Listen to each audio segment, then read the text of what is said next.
নমস্কাৰ মৰমৰ ছাত্ৰ ছাত্ৰীসকল আমাৰ পঢ়াশালী নামৰ এই ইউটিউব চেনেলটোলৈকে তোমালোক সকলোকে স্বাগতম জনাইছো। এই ভিডিঅ'টোত তোমালোকৰ ইংৰাজী টেক্সট বুকখনৰ 3 number lesson the arrow and the song নামৰ কবিতাটোৰ সকলোবিলাক প্ৰশ্ন উত্তৰ আলোচনা কৰিম। ভিডিঅ'টো তোমালোকে শেষলৈকে চাবা, ভাল পালে লাইক কমেন্ট শেয়াৰ আৰু যদিহে কৰা নাই তেন্তে চেনেলটো সাবস্ক্ৰাইব কৰিবা। বলাচোন এতিয়া আমি প্ৰশ্ন উত্তৰসমূহ আলোচনা কৰো আহা। তোমালোকক ইয়াতে যেটো কম্প্ৰিহেনশনত ফাৰ্স্ট কোৱেশ্চন দিয়া আছে 1 নম্বৰত এটো answer the following questions in complete sentences বুলি দিছে আৰু যেটো 1 নম্বৰ কোৱেশ্চন আছে হেতু তোমালোকক খুদা হৈছে যে write the full name of H.W. Longfellow। আনসাৰটো তোমালোকে লিখিবা যে the full name of H.W. Longfellow is Henry Watson Longfellow. ঠিক আছে। 2 নম্বৰ প্ৰশ্নটো চাবা, তোমালোকক কি দিছে ইয়াতে Who can follow the flight of a song?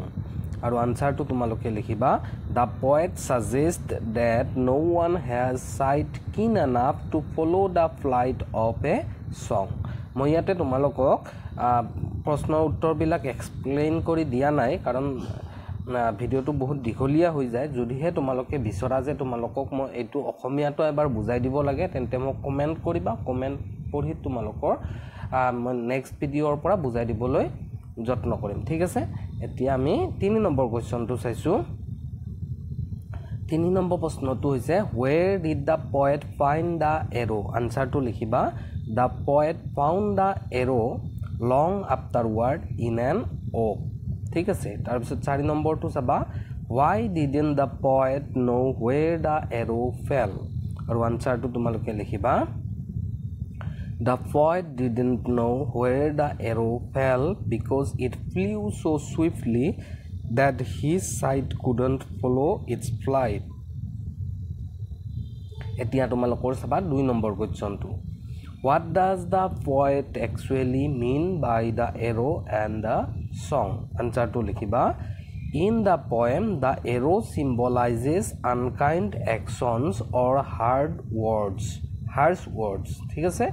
While the song represents kindness and pleasing words and deeds। এতে তোমালোকক এখিনি ৰেডেৰে যিখিনি দিয়া আছে এখিনি তোমালোকৰ লিখাৰ কাৰণে ইমান দৰকাৰ নাই কাৰণ আনসাৰটো বহুত দীঘলীয়া হৈ যায়। মই এক্সট্ৰা কৰি এখিনি দি দিছো। যদিহে বেছি মাৰ্কৰ কাৰণে কোৱেশ্চনটো থাকে তেতিয়াহলে লিখিব লাগে। তোমালোকৰ কাৰণে সেইখিনি সাফিচিয়েন্ট, গতিকে এখিনি মই পঢ়ি নিদিও।